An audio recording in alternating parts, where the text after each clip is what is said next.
Hey everyone, today I'm going to talk all about self-reassurance, mantras, the common mistakes that we fall into, things I kind of realized working with people, things I tried myself, but I don't think they have the long-term results that we think they do. Of course, as soon as I started, my fax machine starts going off.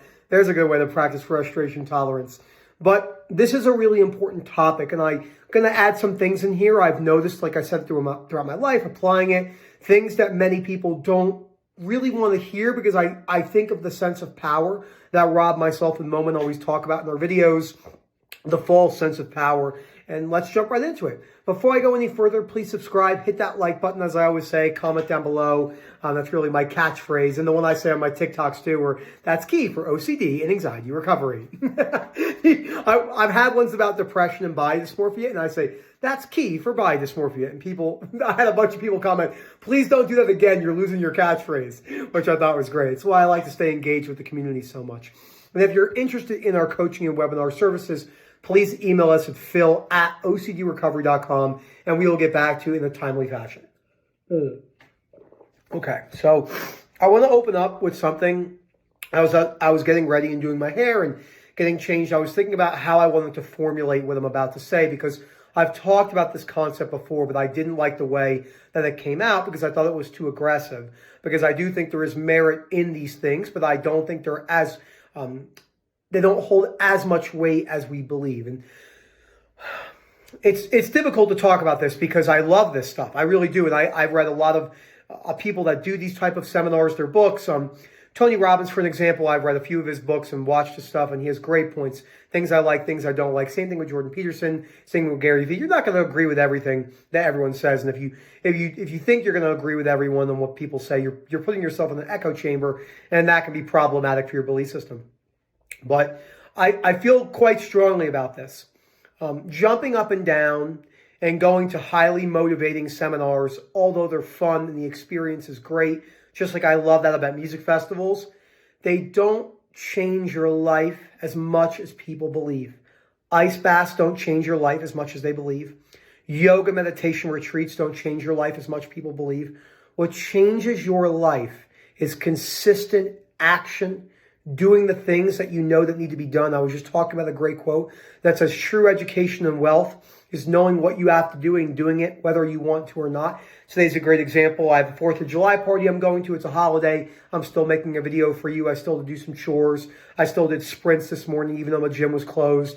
I'm still going to make 10 TikToks after this, even though I don't have to. It's not a day I usually make TikToks, but I have some extra time. And I'm still doing some one-to-ones. I don't have to do those things, but I choose to because I enjoy doing them, which is a different story. But those things don't come from looking at myself in the mirror and saying mantras.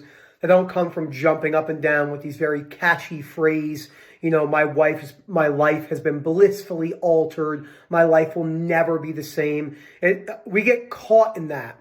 The reason why we get caught in that is because what actually requires long-term determination and consistency regarding discipline and grit, the key word is grit, isn't sexy. It doesn't look good. It's not fun per se, the day in, day out approach. It takes a lot of effort to make those changes. Again, it's not that those things are bad for you. It's just that they don't really change anyone's lives long-term in the way that we think they do. I always say if I follow 10,000 people that have been to these 5-day seminars, jumping up and down, motivational inspiration, which is the least most important thing for change. Motivation and inspiration have a place, but they're the least. Discipline and habits and building habits and consistency with it, no matter how you're feeling, is actually how you get there. But it's not fun, and that requires a lot more proactive action. So if I followed those 10,000 people for 3 years, I would be one of these people. This was me. I'm coming from my personal experience. The change that we see in their life, their habits, smoking, drinking, being overweight, exercise, bettering themselves in their marriage, bettering themselves in the workplace, going to the gym, getting up early, reading, walking their dogs more, acting in a kinder way to people even when they mistreat you. Most people have not made any sort of substantial change, because real substantial change is rare, not because it's rare in the fact that it's hard to obtain. It's rare because it takes a lot of effort. And I wanted to open up talking about that. I think that was the best and most amicable way I could have talked about that in a very balanced way, because it's not easy for me to talk about it in that way, because I think a lot of that stuff is junk and garbage, but I don't come out and talk about it in that strong manner because I try myself to practice that, because we all have things in our lives that we see as frustrating, and we see through those things when you're practicing unconditional acceptance. Not that you're better than anyone, we just have to, because we have OCD. It's the only way for us to feel better. We start to see through a lot of the illusions that we all used to live, right? Living very superficial and stuff like that. This doesn't sound sexy, but, reading this book, for an example, and taking in the principles by yourself, like at your table, and doing the work to actually go through and highlight and do the exercises in the book and write them out, might not feel as great as jumping up and down the trampoline and yelling to people. And again, it's not that one is really better than the other, but this really does, in my opinion, produce long-term change. So I wanted to open up on that. I think it's a very important thing to talk about. So self-reassurance is really sneaky from an OCD and anxiety standpoint, because we don't even really realize we're doing it. Now, let me give you some common self-reassurance problems that I fell into and that I see other people fall into. Going throughout the day, all day long, talking to themselves back and forth, okay? You can do this. You got this. You've done this before. Again, nothing inherently wrong with that when it comes with balance. But if you're doing it over and over and over and over again, you're pushing away the discomfort and you're not really sitting with it. It's the simple fact that when you're doing exposures and response prevention, and you do an exposure, you expose yourself to something, whether it's a set one or an unplanned one. The unplanned ones are always much more fun, and they come naturally in the world. The life will give you many of exposures. That's why exposures have a time and a place, and they can't really be forced, because, then they become compulsive. But when you do those exposures or face that, the best thing for you to do right now is just to kind of sit with that and go throughout your day. There's many times I'd be making content at the beginning of my journey and still have background anxiety, but I wouldn't be talking the other way. I would be sitting here allowing it to be here, just like the simple metaphor if I was sitting in the rain and the rain is coming down on me and I'm not trying to push the rain away from the sky, which is a simple analogy and metaphor I use when I'm speaking to people in coaching calls. So that's a big one. Other self-reassuring mantra statements are, it's just a thought, that's just your OCD over and over and over again. Let it pass through your mind. Come on, Nick, just redirect your focus on the present moment, et cetera, et cetera. All these things you're trying to do to push away some level of discomfort, where I get people, and then that's also putting your foot on the gas all day long, which is the opposite of what's needed. So what we really need is we have to learn to take the foot off the gas many times. And I still see a lot of stuff online and work on recovery all day long, force recovery, force. But that becomes a problem in of itself, because you're not going to be able to force recovery like that. It takes a lot of inaction in the sense of allowing things to be there in the discomfort pattern. So I mean anxiety, shame and guilt, depersonalization, derealization, allowing those things to be there without needing to push those away. That's where the taking the foot off the gas really has applicability, and that's a really important thing to talk about. So again, when you look at the reason why people are doing self-reassuring mantras or self-reassurance, it comes in the form of using the disputing tools incorrectly. So using the principles from that book, and you're pushing away discomfort as you go throughout your day. You're trying to talk away your discomfort. You're trying to talk away your fears. That's a problem. We always have to remember that OCD takes orders from beliefs. I know it sounds repetitive, but it's very important to get that out there over and over and over again, because many people are so caught up on thoughts. Thought this, thought that, thought this. Intrusive thoughts, images, sensation, urges, when they're repeating a simple fear pattern over and over again, can give you insight into what the core fear is.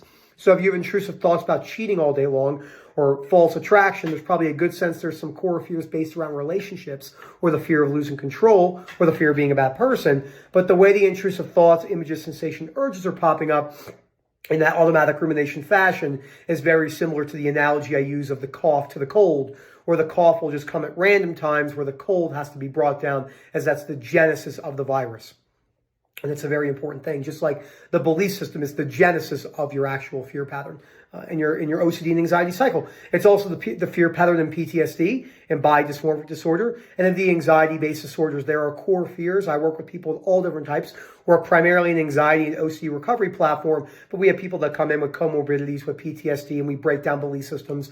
BDD, which I have, bi-dysmorphic disorder, whether it was that or not really doesn't matter. Again, I don't use those terms. Now I just look at things as this is the belief system, and I go from there. So When you're doing your disputing homework, because this does go into self-reassurance mantras, again, you're looking at the core fear. You're breaking down your rational beliefs about the core fear.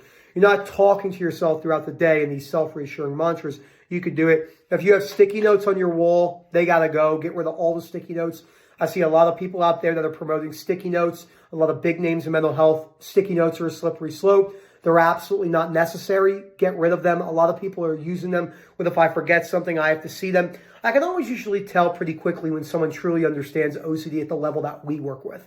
I don't really know of many other places that work with the chronicity of the sufferers that we do. I mean, the deepest depths of OCD suffering, people who are housebound, suicide attempts, mental hospitals, no will to go on, dealing with parents and spouses and boyfriends and girlfriends and other family members, and calls where people are crying and they don't want to be here anymore and screaming and yelling. And I've been there. I've been all those people. Putting some sticky notes on the wall and saying some fantasy stuff to yourself is not enough. Is it inherently bad? No, just not necessary. I have sticky notes. I have a couple right here, 1, 2, 3, 4, and things about me. I have my list of things I'm going to talk about when it comes to my YouTube videos. But they're not stuff like you could do this, be your true self, and stuff like that. A lot of the stuff I see. So just something to be careful of. Again, not inherently bad, but a slippery slope if you go down that route.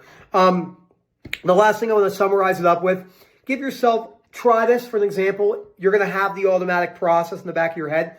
Try going a few days or a few weeks without talking to yourself. You said, how the hell do I do that? You can learn to do that. You can learn to decrease that analyzing. Again, the chattering mind will be there.